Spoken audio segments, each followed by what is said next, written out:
प्रिय दोस्तों नमस्कार, राधे राधे, जय श्री कृष्णा और जय श्री राम।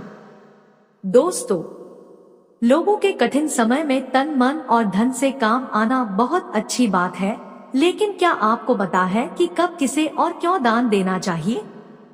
यदि नहीं पता है तो अगली बार किसी को दान देने से पहले ये बातें जरूर जान लें। दान देने का भी एक नियम होता है। सभी धर्मों में किसी गरीब या जरूरतमंद को दिए जाने वाले दान को अत्यंत ही कल्याणकारी और पुण्यदायी बताया गया है। हिंदू धर्म के अनुसार सतयुग में तप, त्रेता युग में ज्ञान, द्वापर युग में यज्ञ और कल युग में दान को सर्वश्रेष्ठ बताया गया है। ऐसे में जीवन में जब कभी किसी की मदद का मौका मिले तो मदद करने से नहीं चूकना चाहिए। लेकिन क्या आप जानते हैं कि दान करने के लिए भी अपने कुछ नियम होते हैं, जैसे किस आदमी को कब और क्या दान करना चाहिए? यदि आप नहीं जानते तो अगली बार किसी को दान देने से पहले दान से जुड़े इन नियमों को जरूर याद रखें। हमेशा जरूरतमंदों को और निस्वार्थ भाव से ही दान देना चाहिए, तभी इससे पुण्य की प्राप्ति होती है। दुखी या द्वेष भाव से किया गया दान व्यर्थ चला जाता है। मनुष्य को अपने द्वारा न्याय पूर्वक अर्जित किए हुए धन का 10वां भाग ईश्वर की प्रसन्नता के लिए सत्कर्मों में लगाना चाहिए। जो मनुष्य अपने स्त्री, पुत्र एवं परिवार को दुखी करके दान देता है, वह दान जीवित रहते हुए भी एवं मरने के बाद भी दुखदायी होता है। स्वयं जाकर दिया हुआ दान सर्वश्रेष्ठ माना जाता है एवं घर बुलाकर दिया हुआ दान मध्यम फलदायी होता है। श्रद्धा भाव से हाथ में देकर ही दान करें, जमीन पर रख कर या फेंक कर कभी भी किसी को दान न दे।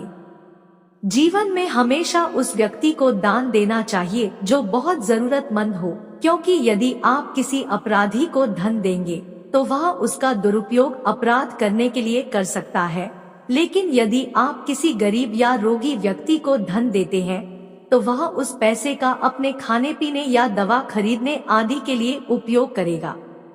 दान हमेशा उदार एवं शुद्ध मन से ही किसी को देना चाहिए। किसी को दान देते समय उसे यह जताकर दान नहीं देना चाहिए कि आप उसकी मदद करके उस पर अपना एहसान जता रहे हैं। दान के लिए व्यक्ति की पात्रता सबसे जरूरी नियम है।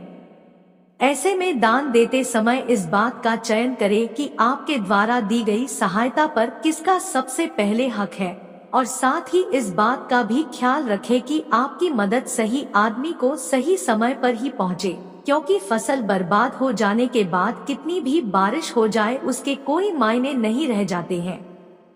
छोटे से छोटे दान का भी बहुत महत्व होता है। आपका दान भले ही एक छोटी सी बूंद के समान हो, लेकिन आपको यह भी समझना होगा कि बूंद बूंद से ही सागर भरता है।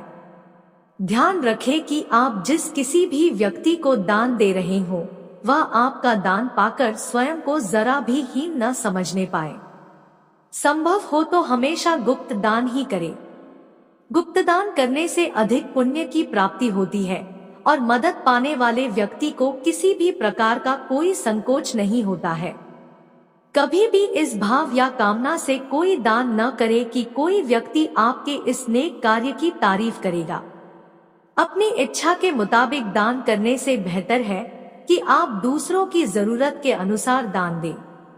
यदि किसी के पास बहुत कम पैसे हों और वह उसमें से भी किसी की मदद के लिए दान देने की भावना रखता है तो निश्चित मानिए अपने अल्प में से दान करना बहुत बड़ा दान माना जाता है। तो दोस्तों, इस वीडियो में बस इतना ही। फिर मिलते हैं अपने अगले वीडियो में, तब तक के लिए धन्यवाद।